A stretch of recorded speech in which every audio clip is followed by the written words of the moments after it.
சீன புத்தாண்டு அதிக குழந்தைகளை பெற்றுக்கொள்ள பிரதமர் வாழ்த்து. குறைந்து வரும் பிறப்பு விகிதத்தை அதிகரிக்க சீன தம்பதிகள் அதிக குழந்தைகள் பெற்றுக்கொள்ள வேண்டும் என்று அந்நாட்டு பிரதமர் லீ சியன் லூங் கேட்டுக் கொண்டுள்ளார். சீன புத்தாண்டு நாளை பிபு 10 கொண்டாடப்பட உள்ளது. இதனையொட்டி லட்சக்கணக்கான மக்கள் சொந்த ஊர்களுக்கு செல்லத் தொடங்கியுள்ளனர்.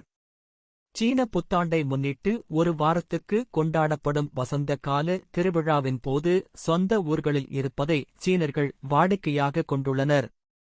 இந்த நிலையில் சீன புத்தாண்டிற்கு சிங்கப்பூர் பிரதமர் லீ சியன் லூங் தனது எக்ஸ் தளத்தில் வாழ்த்து தெரிவித்துள்ளார்.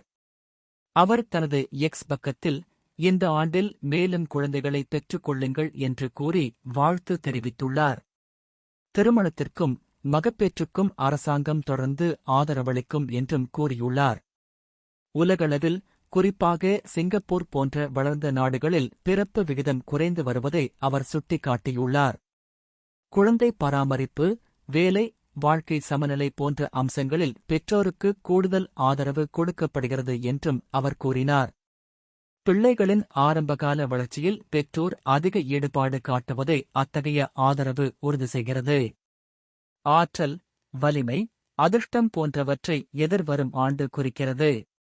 நம்பிக்கையோடும் உறுதியுடனும் அனைவரும் முன்னோக்கிச் செல்ல வேண்டும் என்றும் தெரிவித்தார். சீன புத்தாண்டு வாழ்த்துக்களை தெரிவித்த பிரதமர், அனைவரும் நல்ல ஆரோக்கியத்தோடு இருக்க வேண்டும் என்று குறிப்பிட்டார்.